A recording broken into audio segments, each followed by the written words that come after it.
On March 1, 2026, the United States hit roughly 1,000 targets inside Iran in a single day. Now, in most wars, picking 1,000 targets takes weeks, hundreds of analysts, rooms full of maps and arguments. But this time, a machine did most of the thinking before breakfast, and a human just clicked approve. That raises a question nobody in Washington wants to answer honestly. When the AI makes the decision and a person only confirms it, who's really in charge? Stay with me, because what I found while researching this goes way deeper than bombs. Let's start with the system itself.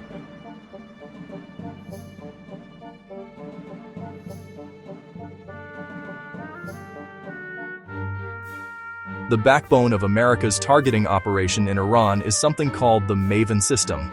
You may have heard that name. It started years ago as a Pentagon AI project, but by February 2026, it had evolved into something much bigger. The platform was built around technology from Palantir, the defense tech company, with AI model support from Anthropic, the makers of Claude. Here's what it reportedly does. It takes in enormous volumes of classified data: satellite images, drone feeds, surveillance intercepts, sensor networks, intelligence reports.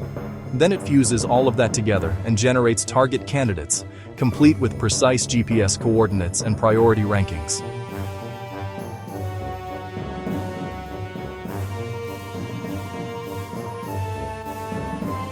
Think of it like Google Maps, but for airstrikes.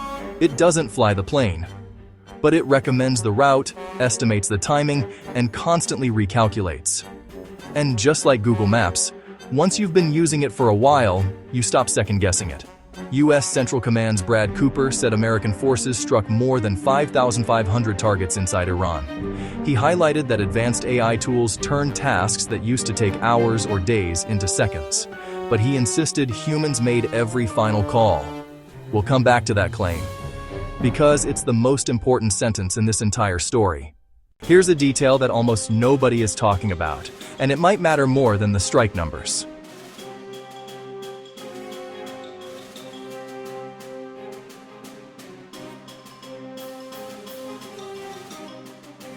Deputy Secretary of Defense Steve Feinberg wrote that AI-enabled decision-making should become a cornerstone of U.S. military strategy, and the Pentagon moved to make Maven a formal program of record. Now that sounds bureaucratic, but in defense terms, it's enormous. A program of record means permanent budget lines, permanent staff, permanent infrastructure. It means oversight is shifting from the National Geospatial-Intelligence Agency to the Pentagon's Chief Digital and AI Office, with future contracts handled by the Army. In plain English, AI targeting is no longer an experiment. It's being reorganized like a permanent weapons program, the same way the military treats fighter jets or aircraft carriers. This isn't a tool they're testing. It's a tool they're keeping. And here's the part that should make you pay attention for the rest of this video. One especially provocative claim from reporting: the latest AI systems don't just propose targets. They may also help evaluate the legal justification for strikes. An automated reasoning layer that helps decide whether hitting something is legally defensible. If that's true, and details remain classified, then AI isn't just picking what to hit. It's helping argue why it's okay to hit it. Now, let's talk about Israel, because their AI story is different, and in some ways, even more unsettling.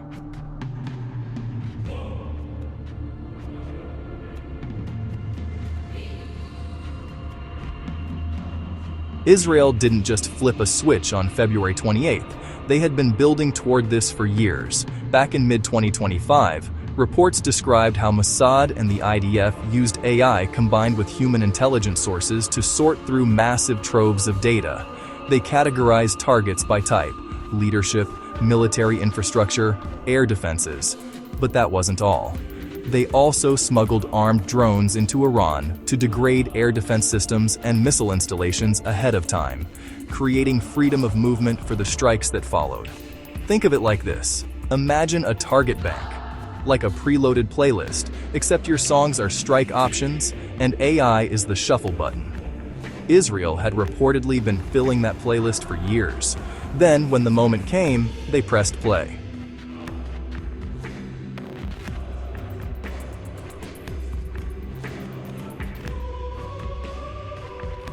Israel's internal AI targeting system is frequently called Habsora, or the Gospel. A commentary by the Royal United Services Institute says Habsora is described as generating targets from aggregated intelligence and even outputting casualty estimates. But the same analysis warns that claims about its full autonomy are likely overstated. Building an AI that reliably does what the headlines suggest is genuinely hard. What's confirmed is the institutional infrastructure. Israel created a dedicated targeting directorate back in 2019. The explicit goal? Making sure the Air Force would never run out of targets. And here's the underappreciated detail. An Israeli statement said the IDF worked for thousands of hours with the US Army to build an extensive joint target bank. The targeting machine isn't purely national, it's coalition-built, and AI is the core reason it could scale to this size. Iran's AI use on the battlefield is harder to verify. Sanctions, secrecy, and propaganda all distort the picture. But there are real signals worth separating from the noise.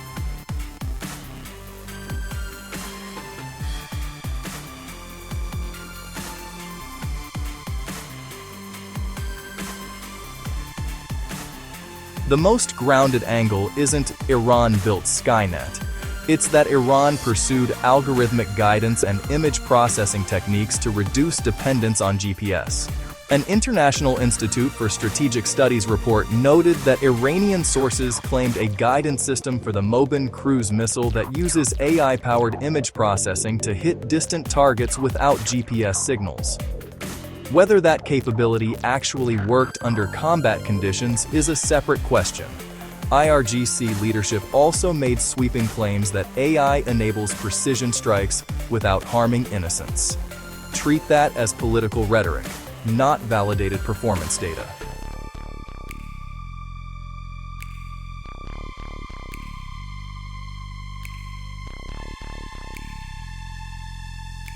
But where Iran deployed AI most aggressively wasn't on the battlefield, it was online. Multiple 2026 reports describe Iran pivoting hard into AI-generated influence operations. Fake strike footage, AI-generated memes, content designed to exploit political divisions in America and erode public support for the war. A Clemson University Media Forensics Hub report identified a network of at least 62 accounts linked to the Islamic Revolutionary Guard Corps.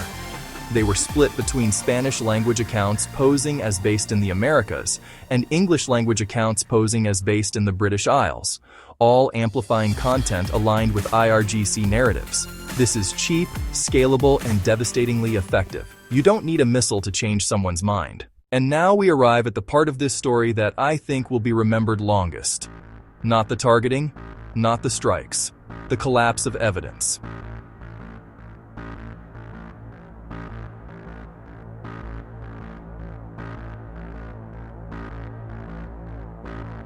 After a strike hit a girls' school in Minab, Iran, an image circulated showing graves being prepared for victims.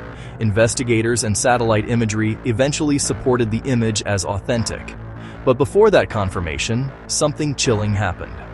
Google's Gemini and X's Grok, two major AI chatbots, confidently identified the image as showing unrelated events: Turkey's 2023 earthquake, COVID-era burials. They cited sources that didn't exist or led nowhere. And they said it with the calm authority that makes people trust AI answers as neutral. This is the paradox. In a war already flooded with AI-generated fakes, real evidence became deniable because an AI tool said it was fake. The risk isn't just misinformation, it's misinformation wearing a lab coat. And the problem compounds. Iran's government shut down internet connectivity dramatically after February 28th. That severed communities from contributing to the evidentiary record. So you have a hostile information environment with less connectivity, more AI-generated junk, and AI tools that sometimes call truth a lie. Fact-checking teams report that generative AI now accounts for a huge share of the viral falsehoods they debunk. And they're not just fighting fake posts. They're fighting misleading AI analysis layered on top of those posts. The goal of this information war isn't to make you believe one specific lie. It's to drown you in noise until you stop believing anything at all.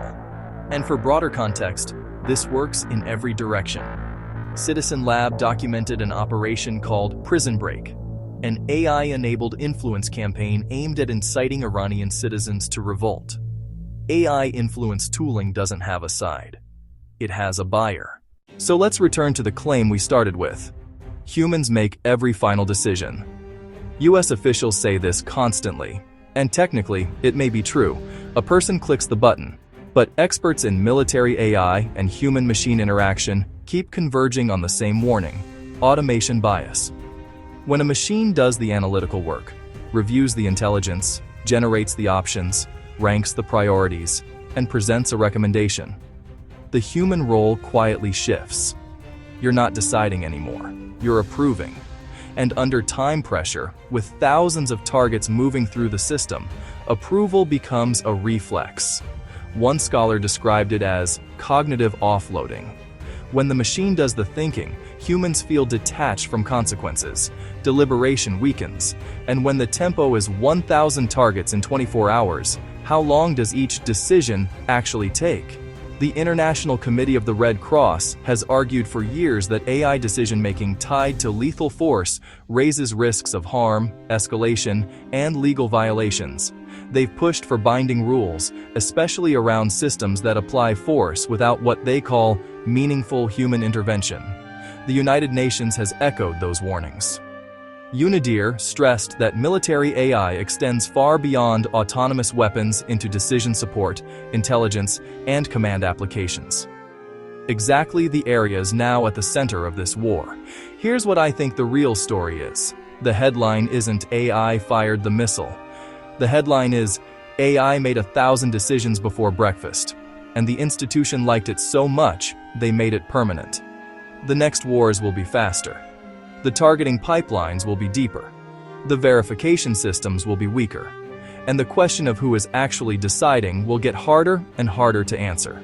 Because the uncomfortable truth about a human in the loop is this: it sounds safe until the loop is a person under pressure clicking approve 5,500 times.